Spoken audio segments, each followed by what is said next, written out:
Pois bem, na aula passada introduziu-se o conceito de função contínua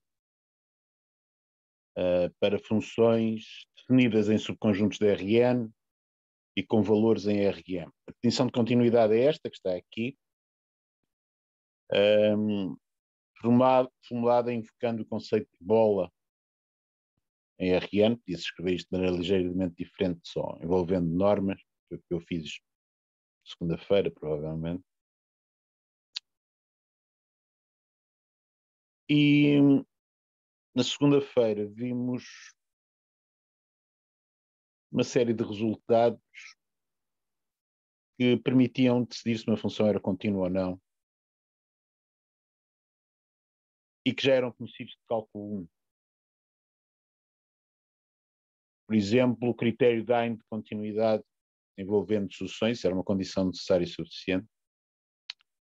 Nos vai ser útil tanto para decidir que uma função é contínua, como para decidir que uma função não é contínua. Em particular, esta segunda possibilidade de mostrar que uma função não é contínua, muitas vezes dá-nos jeito de utilizar o critério Dine. Também vimos resultados importantes, como o teorema da continuidade da função composta, que se mostrava à custa do critério Dine, de maneira análoga ao que se fazia para funções reais de variável real. Vimos rapidamente um resultado, de alguma maneira, permitia-nos não nos preocuparmos quando estamos a decidir a continuidade de uma função com a dimensão do espaço de chegada, aquele M ali. Ou seja, eu consigo estudar continuidade de funções coordenada a coordenada. Portanto, relembrando esse resultado,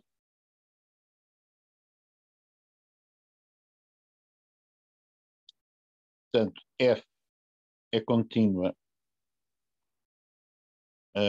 já agora, chamar qualquer coisa às funções coordenadas.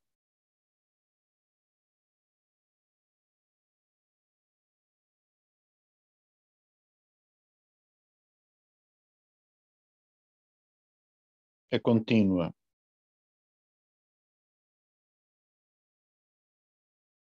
em x asterisco,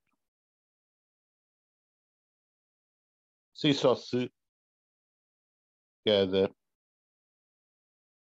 fi for contínua em x asterisco.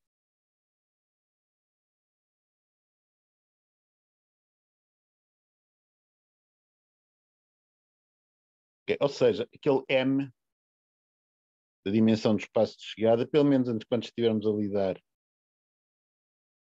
com continuidade ponto a ponto, não nos faz grande confusão. Okay?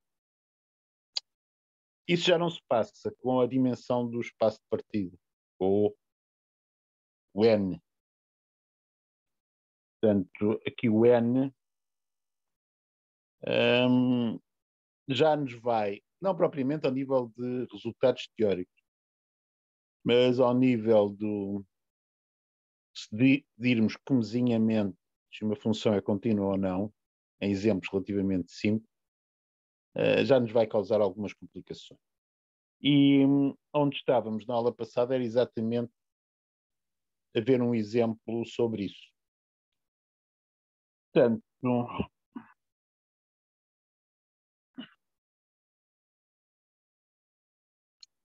o exemplo que vimos na aula passada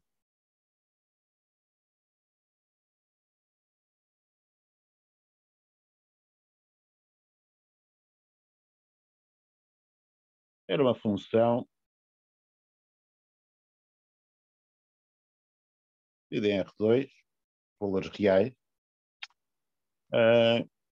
através de f de x, y é igual a x vezes y sobre x2 mais y2, fora da origem.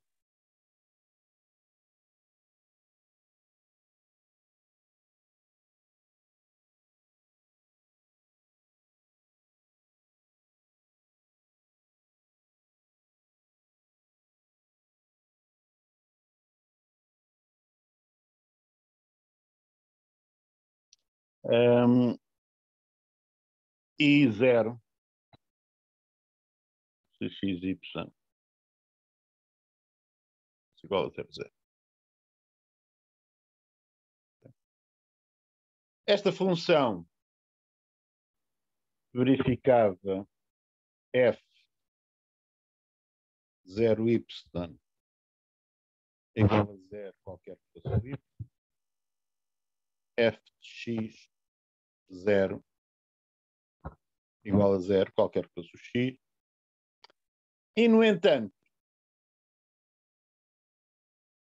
se eu considerasse pontos de R2 sobre a bissetriz dos quadrantes ímpares, eu descobria que f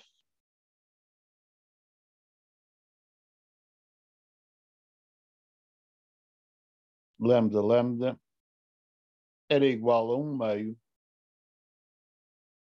se lambda fosse diferente de 0 e 0 se lambda fosse igual a 0. Okay? De maneira que, ou usando a definição, ou usando o critério Dine, é muito fácil justificar que esta função não é contínua em 0, 0.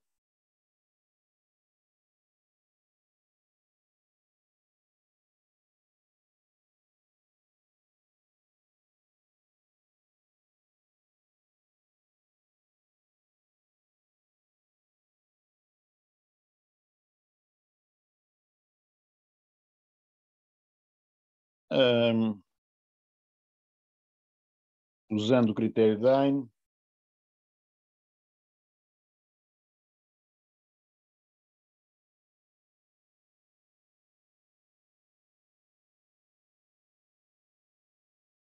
existe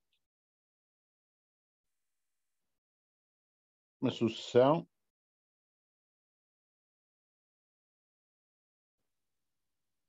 a sucessão de termo geral 1 sobre k, 1 sobre k, vai para 0, 0, tal que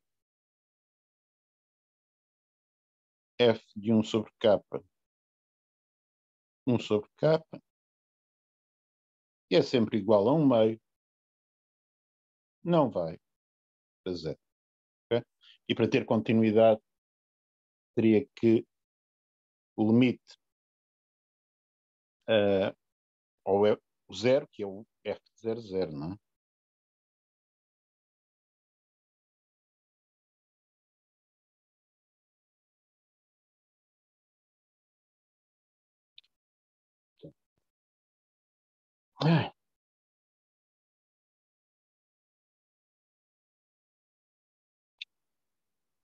Este é um argumento típico de mostrar que uma função não é contínua num ponto.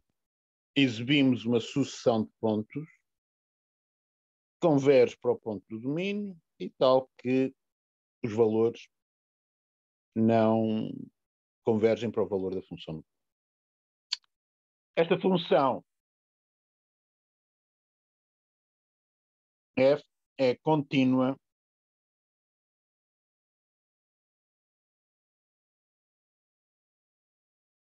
em R2 menos a origem. Okay? Porquê é que ele continua fora da origem? Bom, porque é um quociente polinómio. Não é?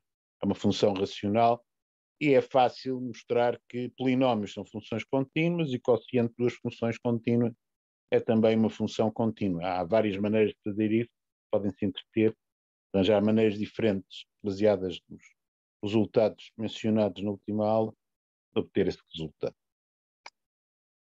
No entanto, com este exemplo, ficamos aqui com uma ideia. Esta coisa de olhar por uma função variável a variável, do ponto de vista da continuidade, não tem jeito nenhum. E assim é, de facto.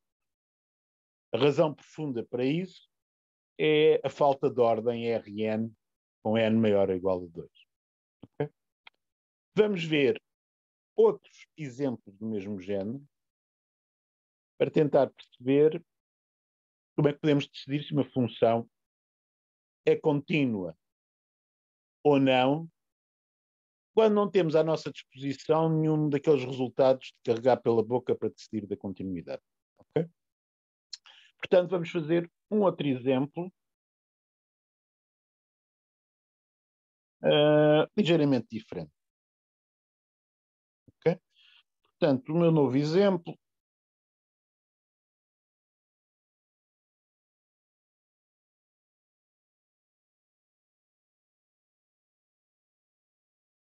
vai ser uma função g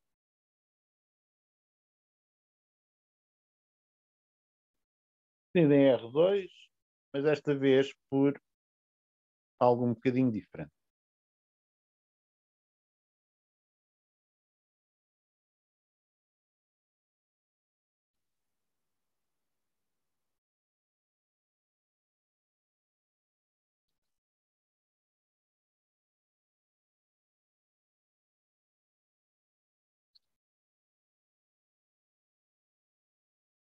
Fora da origem, a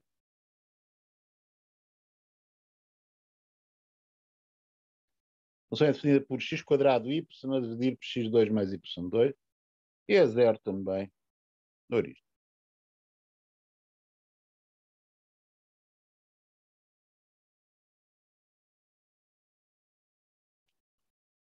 Portanto, em relação à função do exemplo anterior, a diferença é que pus o x no numerador ao quadrado. Okay? E a função, embora tenha um aspecto semelhante, do ponto de vista da continuidade na origem, fora da origem, obviamente, é contínua, outra vez. Não é? Portanto, na continuidade na origem é completamente diferente. Porquê? Porque eu consigo verificar a definição de continuidade na origem. Eu não tenho mais nenhum resultado que possa invocar para espetarem a cabeça durante um bocado de arranjar um teorema para se aplicar para decidir de continuidade da origem, não tem tal coisa. Temos que usar a definição. Okay? Portanto, como é que podemos pensar em usar na definição? Bom, se vocês o que precisam de fazer é estimar a diferença entre o valor de G num ponto genérico e o valor na origem. Vocês precisam mostrar que isto, o módulo desta diferença, pode ser controlado pela distância à origem de alguma maneira. Okay? Que é que isto aqui? O g de 0 é 0, o g de x, y, naquela expressão que está lá em cima. Em módulo, é fácil de perceber, como tudo está ao quadrado, exceto aquele y, vou ficar com x² módulo de y a dividir por x2 mais y2. Uma pessoa engenhosa, neste momento, diz: esta coisa de x2 a dividir por x2 mais y2, esta fraçãozinha, tirando ali o módulo de y, este x2 a dividir por x2 mais y2, nitidamente o x2 mais y2 é maior ou igual ao x2. Portanto, este fator é de certeza menor ou igual a 1. Okay? De maneira que, para a minha expressão, isto é de certeza menor ou igual a módulo de y. E o que é que tem a ver módulo de y com a diferença entre a norma da diferença entre um ponto x, y e 0, 0? Tem muito a ver, não é? Porque módulo de y eu posso escrever como raiz de y ao quadrado. Raiz de y ao quadrado é menor ou igual a raiz de x2 mais y2. E isto é aquilo que eu queria.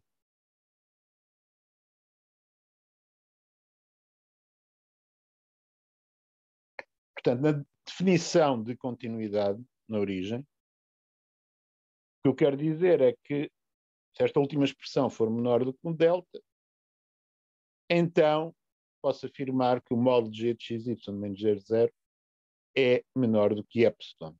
Ora, nitidamente, o que eu preciso fazer Portanto, eu quero controlar isto de um delta para ficar aqui com a certeza os módulos de xy menos 0,00 é menor do que epsilon, basta-me escolher o delta igual a epsilon na definição de continuidade. Okay? Portanto, usando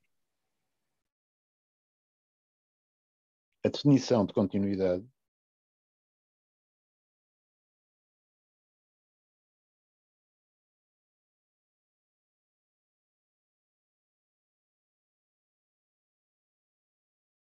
em 0,0, com delta igual a epsilon, verifico-a.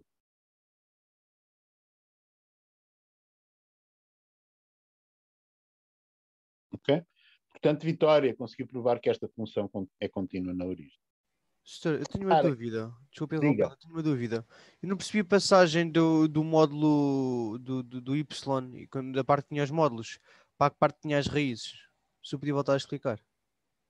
Ai, quem foi o seu professor de cálculo 1? Y não é igual a raiz de Y ao quadrado. Isso é um dos primeiros exercícios de cálculo 1. Ok? Pensa um bocadinho. 9 de Y ao quadrado, o que é? É igual a Y ao quadrado. Certo? Maneira que raiz quadrada de 9 de Y ao quadrado, etc. Não é? Ou, se quiser, em vez de estarmos a fazer isto, considere o caso em que o Y é positivo e é negativo e vai verificar que obtém a mesma coisa. E no caso de Y ser igual a 0 também. Ok? Professor, Diga. porquê é que eu não volto a repetir aquele processo de fazer em ordem lambda? Porque não funciona. Ok? Se você for ver o que se passa num ponto lambda, vê que a função num ponto lambda vale lambda ao cubo sobre 2 lambda quadrado, simplifica para 1 meio de lambda, certo? E quando o lambda for para 0, 1 meio de lambda calmamente vai para 0. Ou seja, você descobre sucessões sobre a bissetriz dos quadrantes ímpares que vão para 0. Então só podemos usar essa estratégia para refutar. Exatamente. Ou Okay, seja, okay. aquilo que nós fizemos no exemplo anterior foi para mostrar que não há continuidade e funciona se por acaso as condições. Você descobre um limite que não é o valor no ponto, vai falar, não continuidade. Mas se tem azar e descobre que o limite é igual ao valor no ponto, não pode dizer nada. Porquê? Porque para provar continuidade pelo critério Dine, você tem que considerar todas as sucessões, ok? Pois Todas faz as sentido. sucessões possíveis que vão para 0,0. Okay? E não foi isso que fez. Considerou uma sobre a diagonal e viu o que é que se passava ali. Portanto, repara que há uma dificuldade e é uma daquelas coisas que deixa as pessoas um bocadinho frustradas quando veem este assunto. Que é, nós a priori temos que olhar para a função e fazer um palpite. O palpite é, vou apostar que esta função é contínua ou vou apostar que ela não é contínua. E aquilo que precisamos de fazer para mostrar cada uma dessas coisas é diferente. Okay? Portanto, para mostrar que é contínua, se não temos nenhum teorema à nossa disposição, daqueles simpáticos, temos que usar a definição. Ou uma variante disso pode ser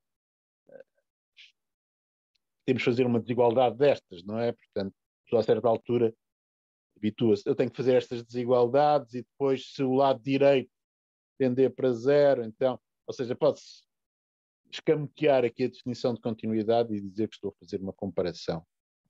Ok?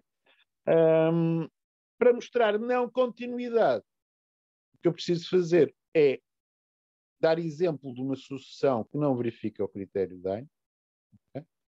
Ou então racionar também de maneira ligeiramente diferente, mas que é equivalente, dizendo assim, eu considero a restrição da minha função a um conjunto mais pequeno do que o seu domínio original, e descubro que essa restrição não é contínua no ponto, ok? Porque ao restringir o domínio as coisas tornaram-se mais fáceis de usar, ok?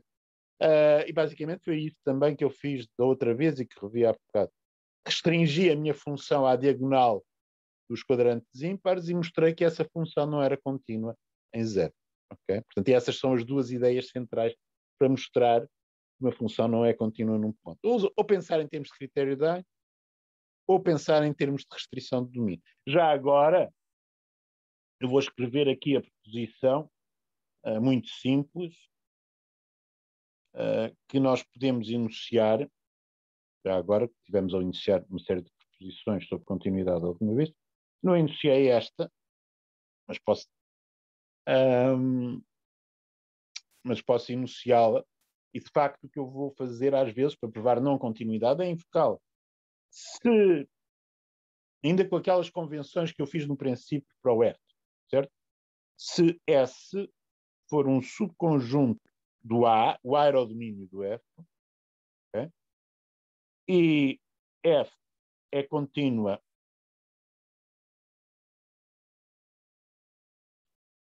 em X asterisco, então a restrição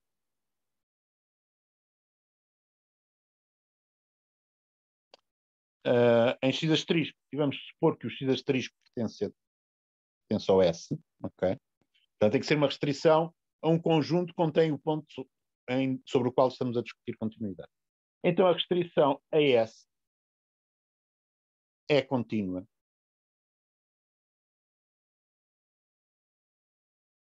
Em X asterisco. Porquê é que isto é verdade? Demonstração trivial.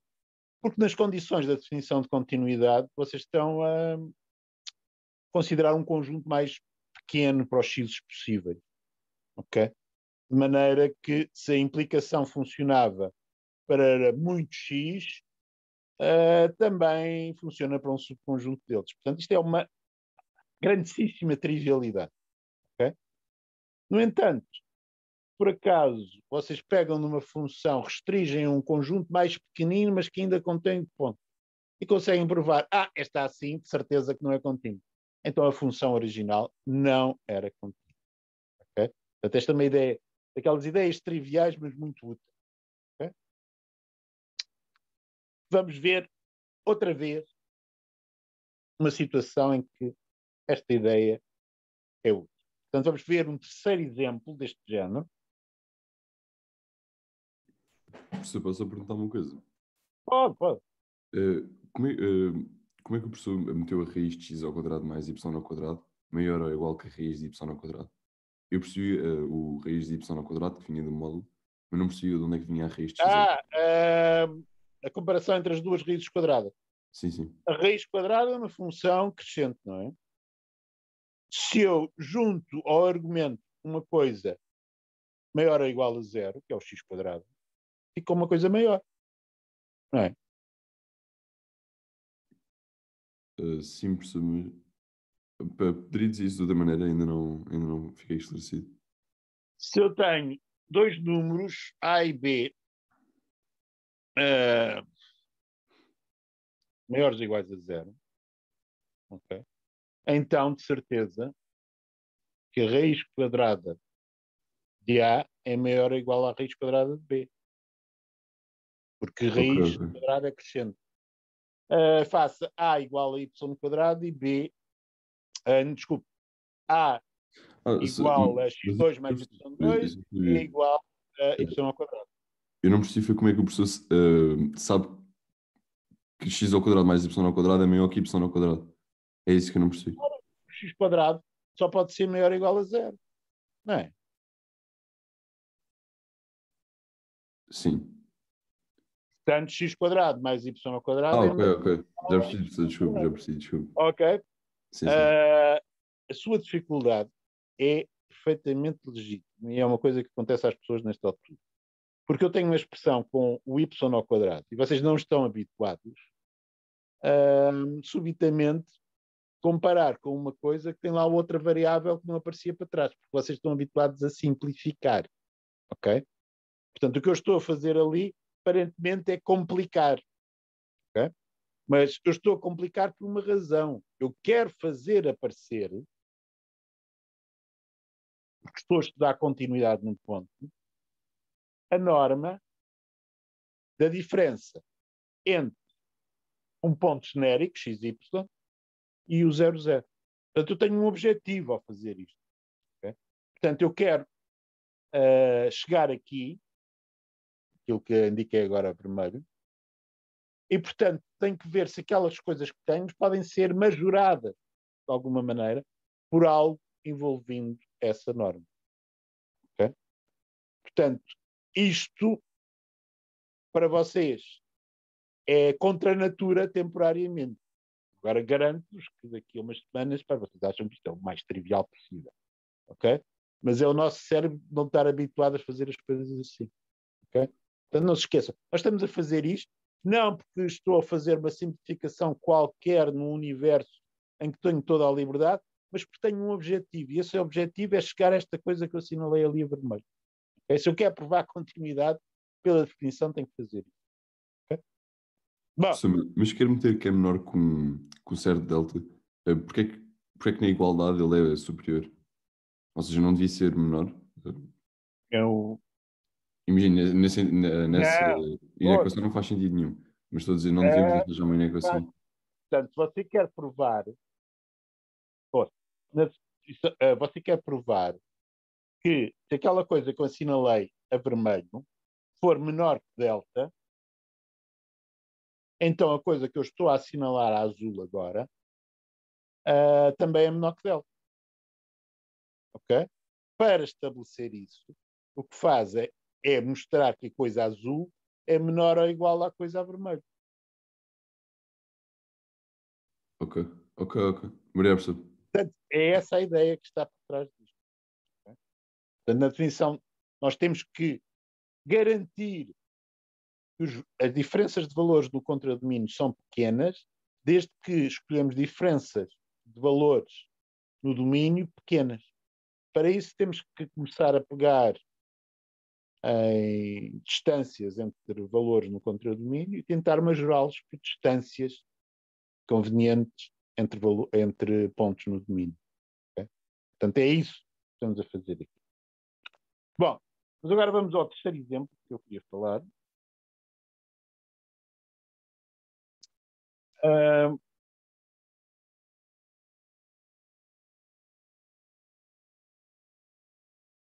Serve para vos mostrar que esta coisa pode ser ainda mais desagradável. Às vezes precisamos de alguma astúcia, não por maldade dos professores de matemática, mas porque as coisas são assim. Ou seja, não há ordem em Rn com n maior ou igual a.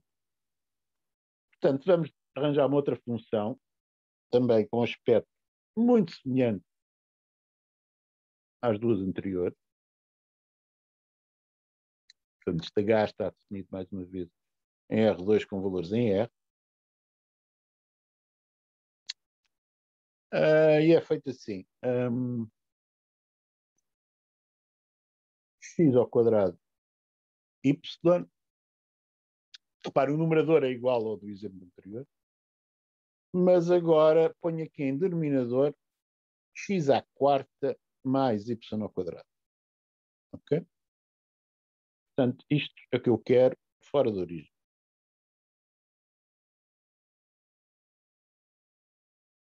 Mais uma vez, fora da origem, isto é uma função simpaticíssima, sem problemas nenhum. Na origem, escolho o valor 0. Okay.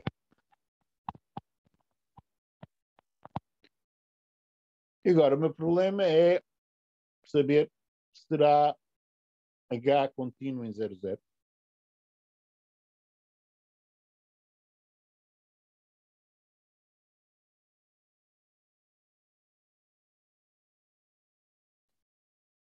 E isto é uma pergunta que me deixa mal disposto. Ok? Porque eu não sei muito bem o que fazer. Okay? Será contínuo? Não será contínuo?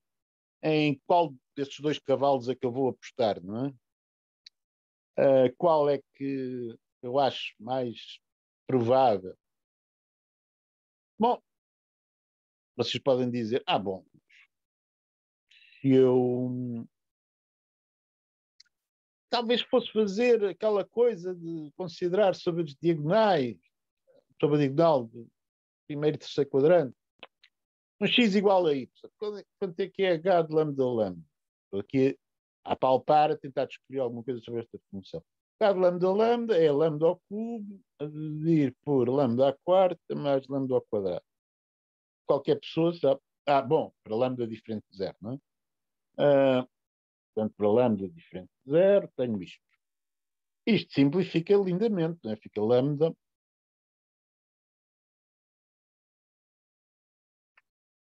sobre lambda ao quadrado mais 1. O que é que acontece a lambda sobre lambda ao quadrado mais 1? Esta coisa de considerar a restrição àquela reta tem esta vantagem. Subitamente fica uma função de uma variável e essas nós conhecemos de gingeiro. Isto, quando lambda tende para zero, vai para zero. Ok? Portanto, isto não me satisfaz absolutamente nada. Corre bem, porque o que eu estive a fazer, o que eu gostaria é que corresse mal e eu pudesse dizer, não é contínuo em 0, 0. Mas isto aqui não serve de nada. Ok?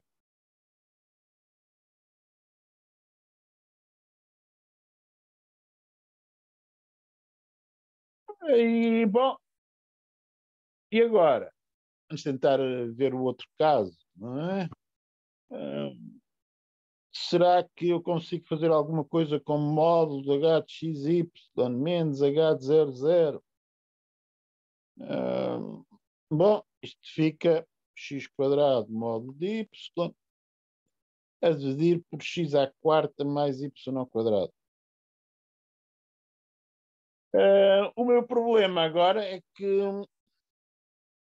x à quarta mais y ao quadrado em denominadores estraga aquele argumento inicial que eu arranjei, não é? Algo menor ou igual a 1. Portanto, se eu quisesse fazer isso, tinha que pôr aqui x à quarta em numerador. Se faço isso, tinha que dividir por x ao quadrado, ficava com módulo de y sobre x quadrado, x à quarta sobre x à quarta mais y ao quadrado. Isto, de facto, é menor ou igual a 1.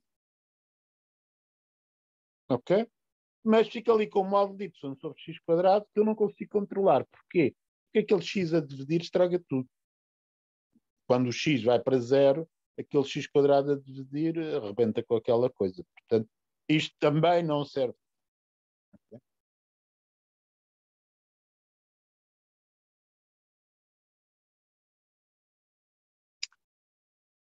E começamos a arrancar cabelos aqui, não é?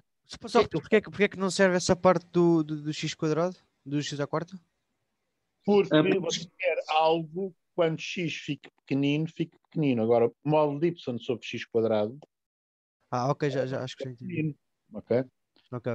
Então, isto não serve de nada. Bom, no entanto, pode, ao fim de muitas horas de frustração, pode ser que faça-se luz subitamente. Parem numa coisa.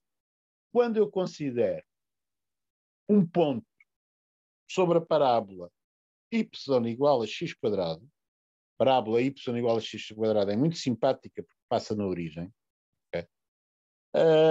Vocês descobrem que o h x quadrado, portanto, vamos supor que isto é diferente de zero, ok? H de x quadrado, quanto é que dá? Dá x à quarta sobre x à quarta mais x à quarta. Ou seja, dá um meio. Um meio não vai para zero quando x vai para zero. Ou seja, o que eu estou a fazer aqui é pensar, seja S daquele resultadinho trivial da página anterior, o conjunto de pontos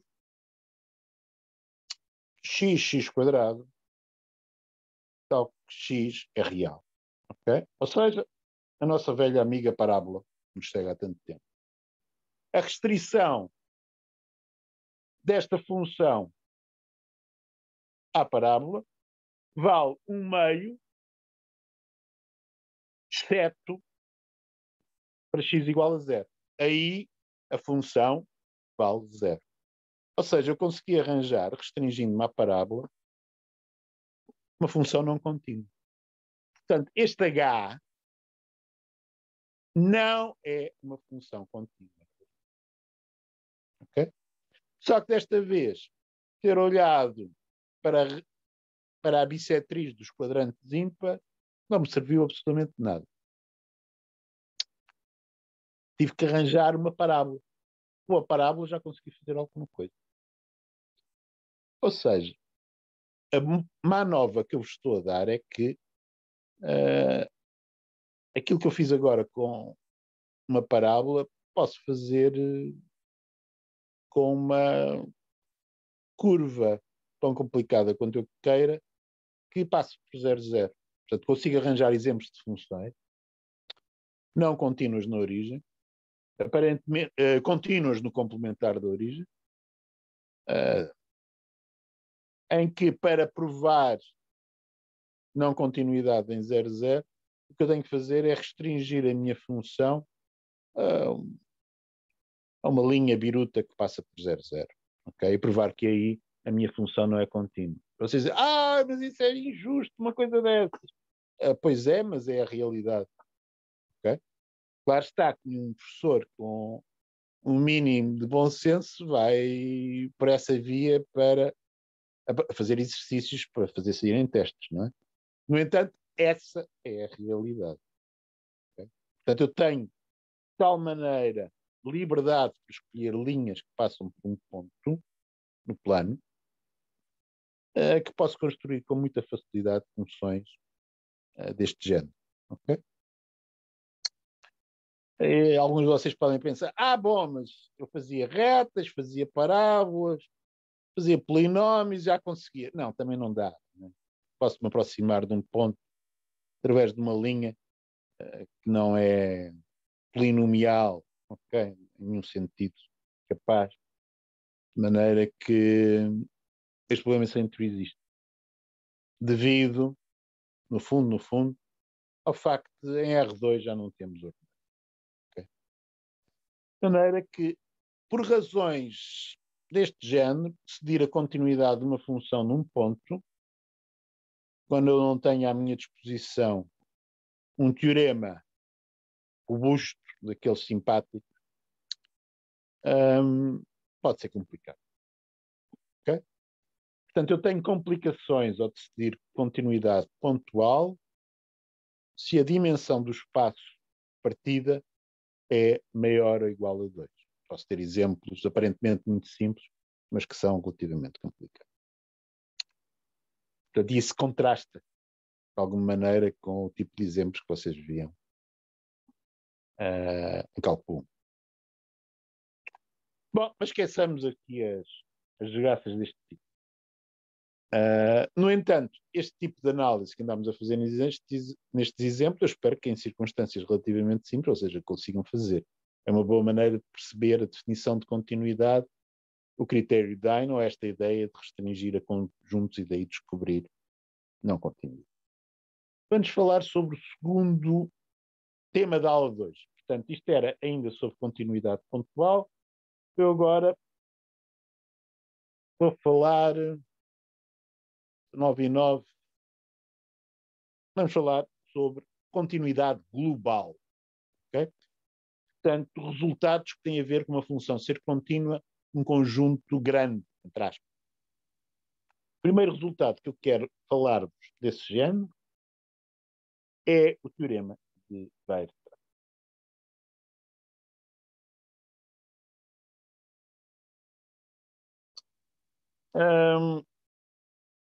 O teorema de Weierstrass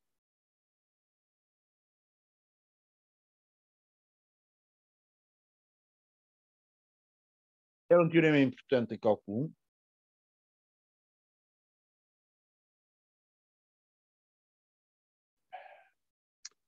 Em cálculo 1, vocês estão habituados a enunciá-lo da seguinte maneira.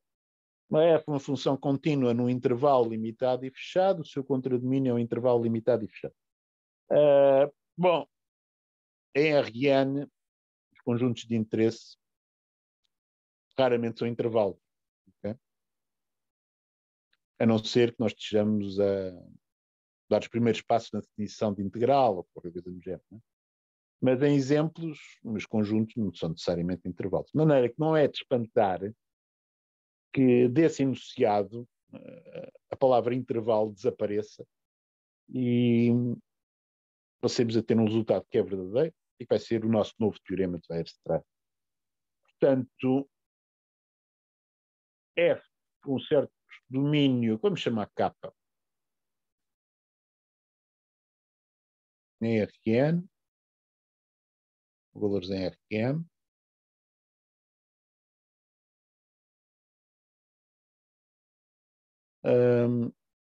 se K é um conjunto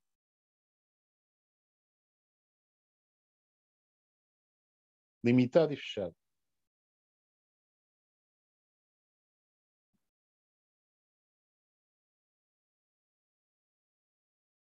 e F é contínua, então o contradomínio, que é o F de K, okay? Agora, o que é que isto significa para quem ainda não está habituado à notação? É o conjunto de todos os F de X quando X varia em K. É a notação standard de teoria de conjunto. Okay? É um limitado e fechado.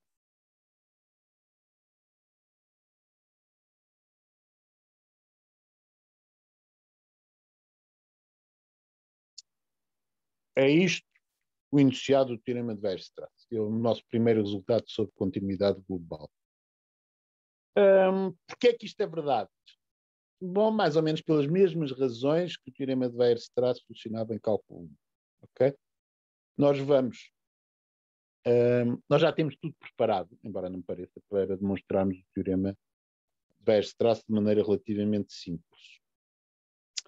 Nós já caracterizamos via sucessões os conjuntos limitados e fechados e já caracterizamos via sucessões as funções contínuas. E vão ser esses os instrumentos que vamos precisar para demonstrar o teorema de Weierstrass. Okay? Qual era a caracterização dos limitados e fechados em Rn? Pois bem, o conjunto era limitado e fechado em Rn, se dada uma qualquer sucessão de termos no conjunto, essa sucessão possui subsucessões convergentes para um ponto do conjunto. Okay?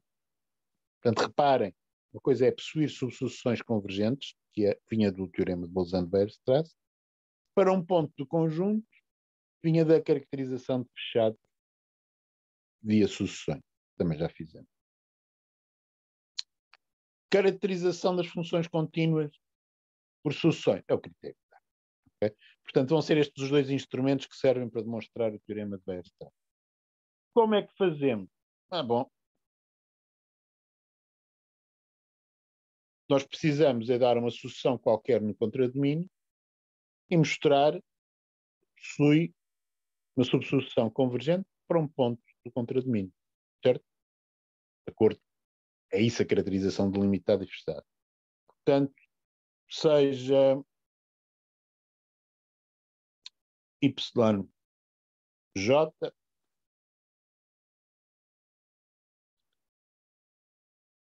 uma sucessão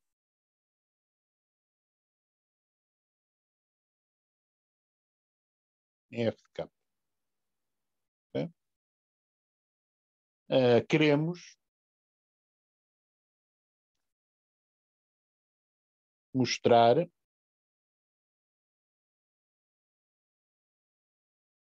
que possui uma subsucessão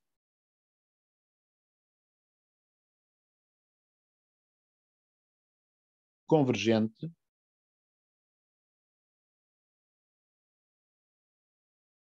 para um ponto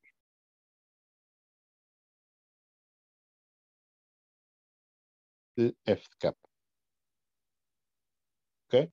Se eu fizer isto, posso afirmar que o contradomínio é limitado e fechado, por causa daquela caracterização dos limitados e fechados. Quais são os detalhes desta coisa? Bom, aqueles YJ... Professor, Sim, diga. no texto aparece RN em RM. Sim. Aqui foi falha minha, ok? Esqueci-me de pôr ali a dimensão do espaço de escada. Portanto, estava eu a dizer, tenho uma sucessão no contradomínio. Se está no contradomínio, cada YJ é a imagem de um ponto no domínio, certo? Ok? Portanto, eu posso... reparem, pode ser imagem de que um ponto, mas se há mais que um, escolho um deles, não interessa. Okay? É para uma sucessão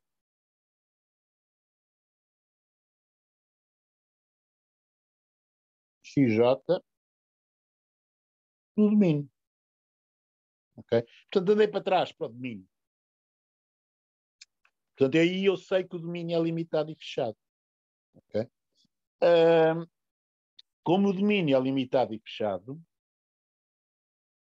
existe uma subsucessão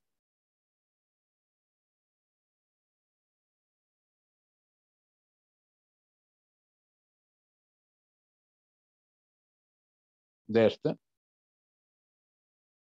chamemos-lhe ZJ já agora.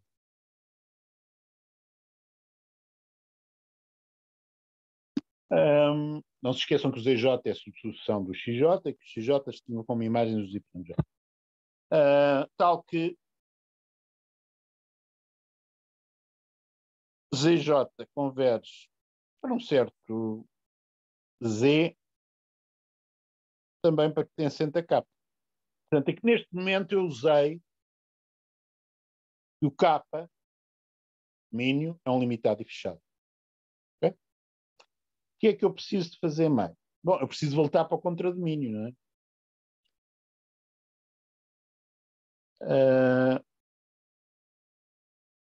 Portanto, para voltar para o contradomínio, o que é que eu vou usar? Usar o critério de Hain. Como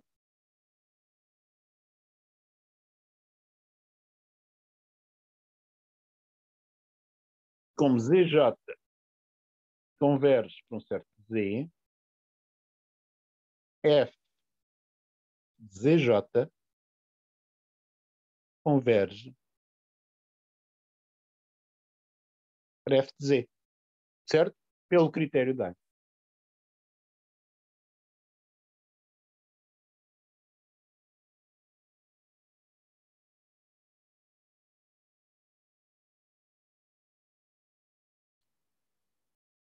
Bom, só que os F de ZJ é uma subsucessão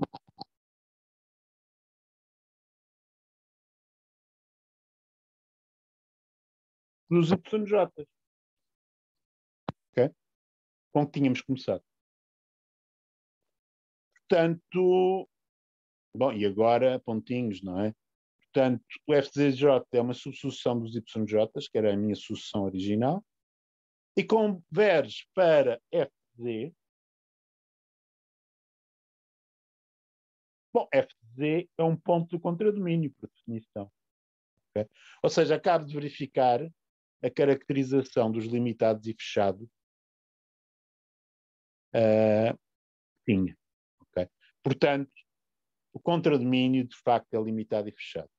Portanto, a grande ideia do teorema, a construção do teorema de Weierstrass é: começo onde não há ordem, ou seja, no contradomínio, não sei que raio de contradomínio é aquele, arranjo os pontos do domínio correspondente.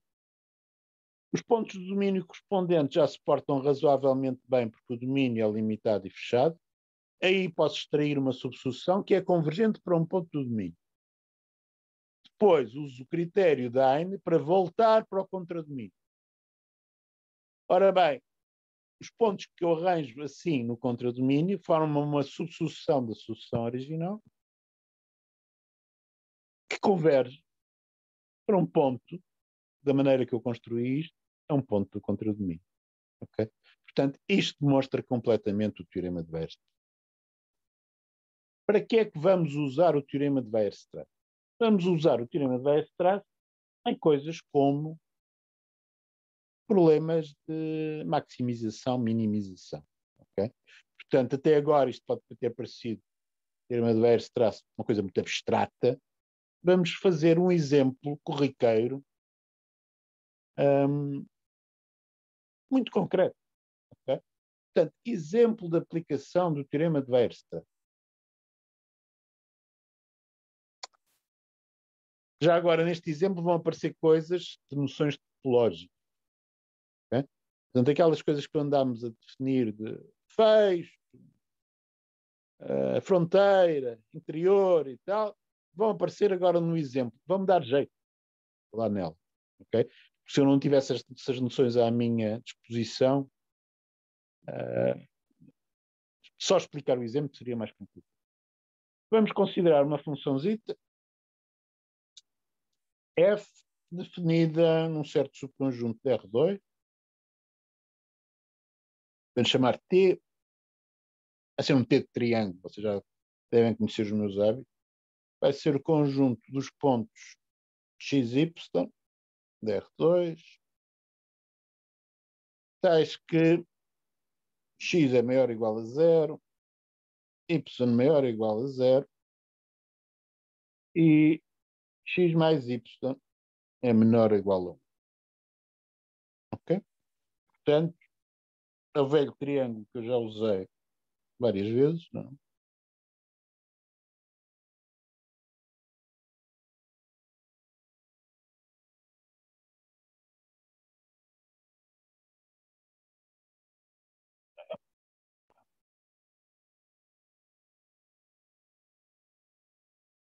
Notem que T é um conjunto limitado e fechado.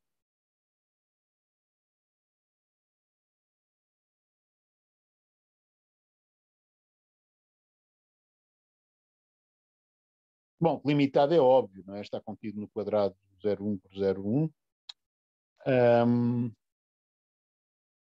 E esse quadrado está contido numa bola de raio 2 centrada na origem, portanto é um conjunto limitado. Alta trivialidade, não é? O que é fechado? Bom, a sua fronteira é formada pelos dois catetos e pela hipotenusa, como é óbvio de ver. E a fronteira pertence toda ao conjunto T. Okay? Portanto, a fronteira de T está contida em T, portanto T é fechado.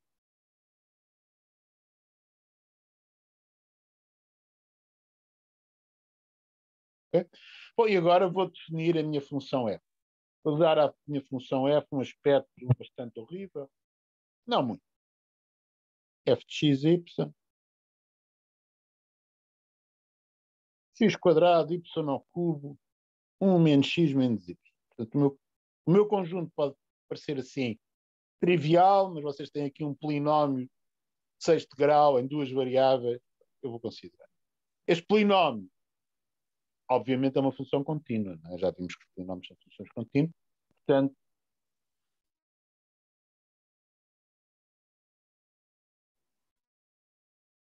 estou garantido contra a continuidade da função, e o conjunto onde estou a considerar a função é um conjunto limitado e fechado. Portanto, eu posso dizer, o contradomínio desta coisa, o FT, é de certeza limitado e fechado.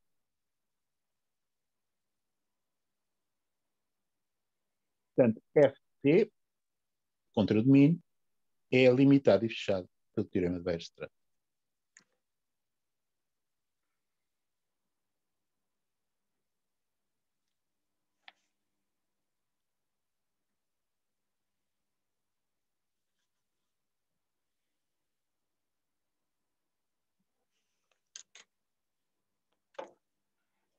reparem que, como o f é dado por esta forma, x quadrado y ao cubo, 1 menos x menos y.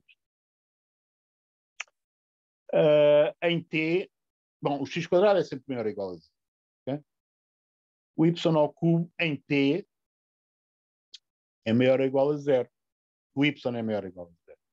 Como x mais y é menor ou igual a 1, este fator 1 menos x menos y também é maior ou igual a 0. Portanto, uma coisa que eu posso dizer sobre o f é que o f é sempre maior ou igual a 0. Ok? Notem que f de 0y é 0. Qualquer que seja o y entre 0 e 1. Ou seja, num dos catetos f é 0, no outro cateto também.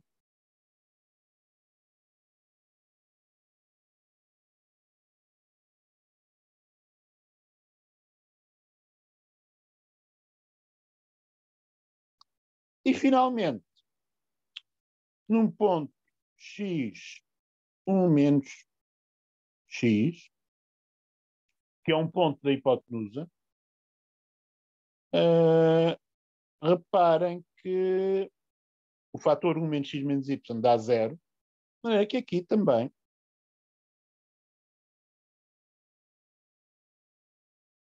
eu descubro que a função também é 0. Ou seja, f é identicamente 0 sobre a fronteira. Ok? Aquele Dzinho curvo designa a fronteira do conjunto com esse. Ok? Portanto, na fronteira, o f é 0. No interior de T, eu indiquei assim quando falámos de noções topológicas, f é positivo. Ok? Porquê? Porque x quadrado é maior que 0, o y ao cubo também é maior que 0 e o 1 menos x menos y também é maior que 0. Okay? Portanto, esta minha função é 0 na fronteira e é positiva no interior. O que é que o teorema de Weierstrass me diz? Bom, o supremo dos valores do f é menor que mais infinito, portanto é finito. O ínfimo dos valores do f é maior que menos infinito. Obrigado, Weierstrass. Eu já tinha percebido que o f é maior ou igual a 0, portanto o Weierstrass não me adianta nada aqui relativamente à minoração. Aliás, eu posso dizer que o mínimo do f é 0 e ocorre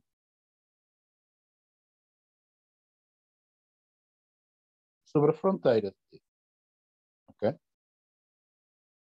Haverá máximo. Bom, o supremo dos valores do f é finito. Ora bem, como o Weierstrass me diz que o contradomínio é fechado, o supremo dos valores tem que pertencer ao contradomínio. Isso quer dizer que é igual ao máximo. Não é? Portanto, o máximo de f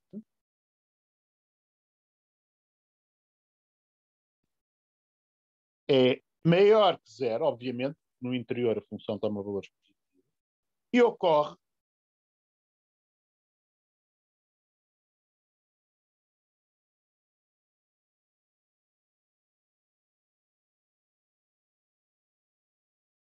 no interior de f.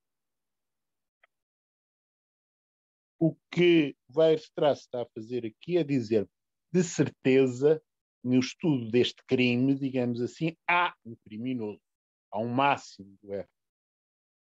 Onde é que ele está? Bom, está perdido alguns no interior.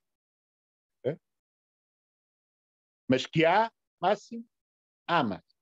Há um ponto ou mais, Weierstrass não se pronuncia sobre isso, onde a função toma um valor maior ou igual ao valor da função em todos os outros pontos. Não pode ser na fronteira. O Weierstrass a priori não sabia isso, mas do que nós sabemos da função, uma função é positiva no interior e zero na fronteira, eu sei que o máximo está algures no interior. Agora, aonde? Bom, isso fica para o próximo episódio, decorrer amanhã às 8h30 da manhã. Nós vamos encontrar amanhã o máximo, saber onde é que ele está, e graças ao Weierstrass vamos dizer que é culpado, sim, senhor. É culpado do crime. Portanto, até amanhã. Por hoje é tudo. Continuaremos com este exemplo amanhã. Professora, Diga. diz tu, Pode, diz tu, não, diz tu. pode ir tu. Tá bem, obrigado. Professora, a minha pergunta era se eu não consigo criar uma convenção de ordem em qualquer plano. Ou é impossível? A partir de... Você pode, de facto, definir uma relação de ordem parcial. O problema não é lançar aquilo que tecnicamente chama uma relação de ordem parcial. Por exemplo, dizendo que um ponto XY é menor ou igual a outro ZW, se o X for menor ou igual a Z, portanto, olhando para... corresponde a fazer uma ordem alfabética, não é? Portanto, comparamos a primeira coordenada e depois, se forem iguais, comparamos também a segunda. Okay? O meu problema é essa. Não é propriamente arranjar uma relação de ordem, mas arranjar uma relação de ordem que funcione bem, okay? Com as outras coisas que também tem. Pois.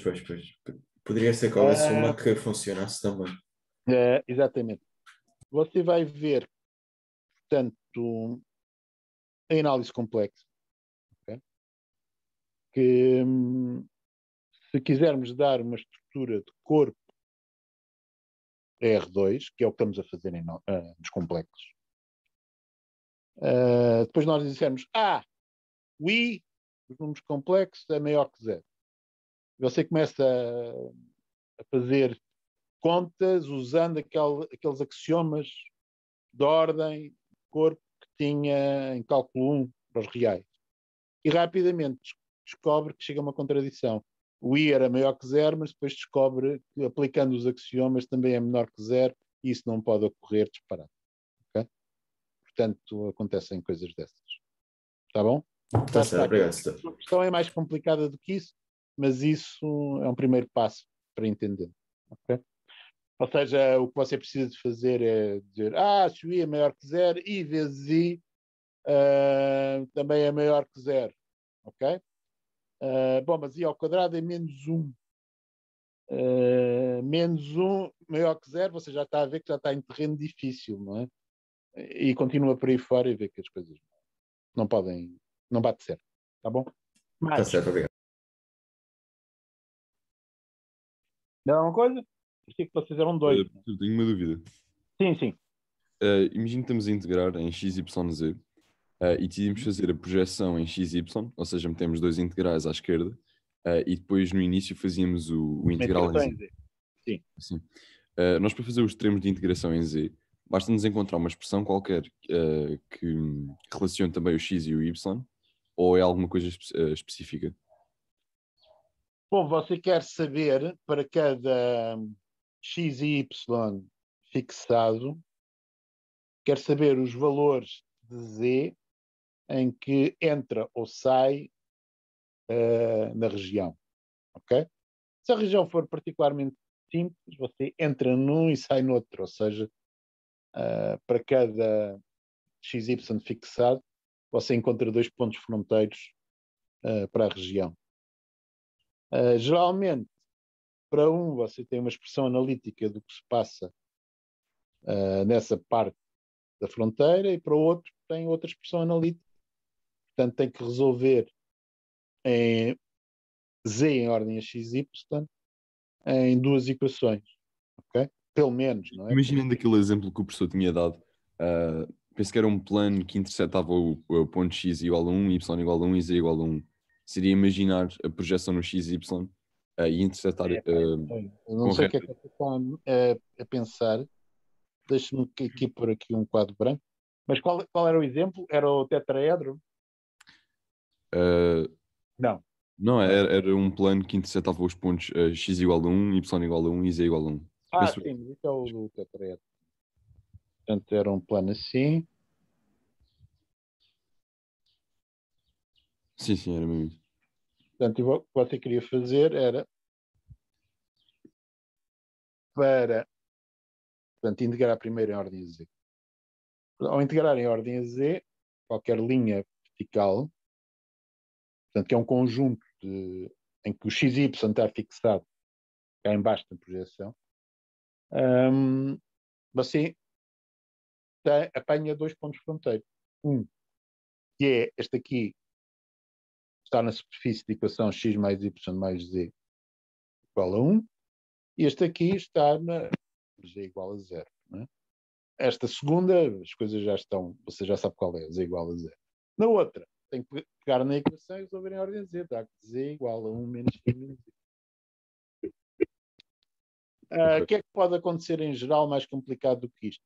Bom, você pode ser que lhe aconteça que você, uma linha vertical, entra e sai no conjunto várias vezes. De maneira que você, em vez de ficar com um intervalo de z's, fica com uma união de intervalos de z's. Ok? Portanto, podem ocorrer coisas mais complicadas, mas a ideia básica continua a ser sempre esta. Portanto, você pensa em linhas verticais, intercepta o conjunto, vê quais são os pontos fronteiros e ali perto vê qual é a descrição da sua superfície, ou pontos fronteiros, e tenta resolver isso em ordem à variável relativamente ao que está a integrar.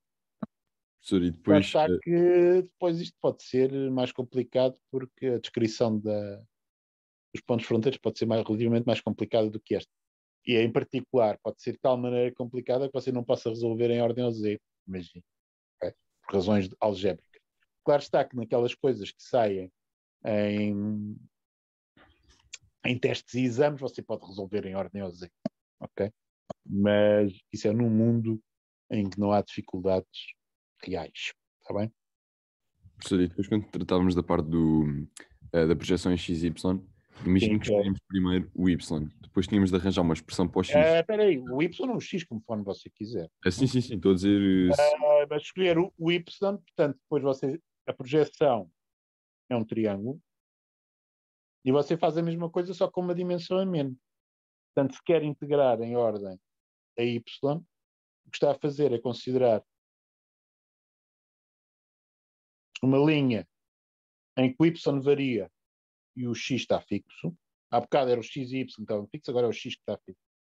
E varia os y. Olha para a descrição aqui da hipotenusa, que é x mais y igual a 1, e resolve em ordem y. Dá-lhe y igual a 1 menos x. De maneira que o seu limite superior vai ser 1 menos x. Cá em baixo, neste caso particular, tem y igual a 0, trivialmente. Portanto, os limites de integração são 0 e 1 menos x. Depois, o último passo. Voltei a considerar todos os x possíveis quando fez esta brincadeira, que são estes. Que são os x entre 0 e 1. Okay? E é isto. Obrigado, professor. Nada. Até à próxima.